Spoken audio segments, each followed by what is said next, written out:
করি আপনারা ভালো আছেন।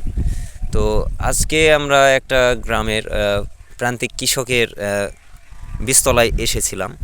এখানে এসে যা দেখলাম সেটি হচ্ছে উনি শীত বা কুয়াশার হাত থেকে বাঁচার জন্যে উনি বীজতলার উপরে দেখতেই পাচ্ছেন সাদা পলিথিন বিছাই দিয়েছে।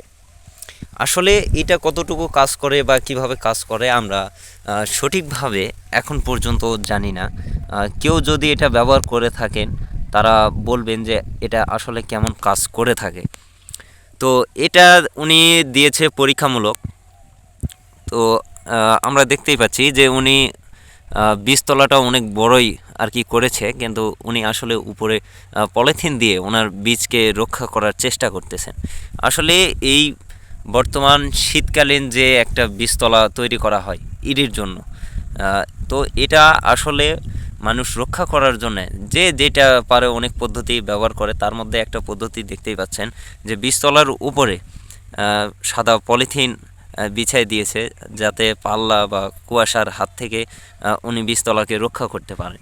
তো আসলে এটা করে তার বীজতলা কতটুকু রক্ষা পাবে বা কতটুকু উনি ক্ষতির হাত থেকে বাঁচতে পারবেন এটা তো আমরা জানি না। তবে ওনার কাছ থেকে আমরা পরে একটা সাক্ষাৎকার নিব যে এটা থেকে তিনি আসলেই উপকৃত হচ্ছেন কিনা বা উপকার পাচ্ছেন কিনা।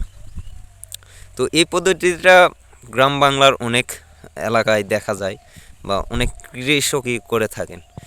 বীজতলাকে রক্ষা করার জন্য বীজতলার উপরে পলিথিন দিয়ে থাকেন। তো উনিও দিয়েছেন। আসলে এটা কতটুকু যুক্তিযুক্ত একটা পদ্ধতি এটা আমরা পরবর্তীতে ওনার কাছ থেকে সাক্ষাৎকার নিয়ে দেখব যে আসলে এটা দিয়ে কাজ করে কিনা।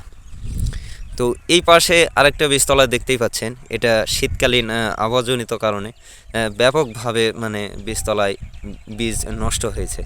আসলে এইরকম যদি হতে থাকে তাহলে একটা সময় কৃষকরা তার বীজকে জমি পর্যন্ত বা লাগানোর সময় পর্যন্ত দেখা যায় যে তার বীজতলার ব্যাপক একটা ক্ষতি হয় বা বীজতলায় বীজ থাকে না।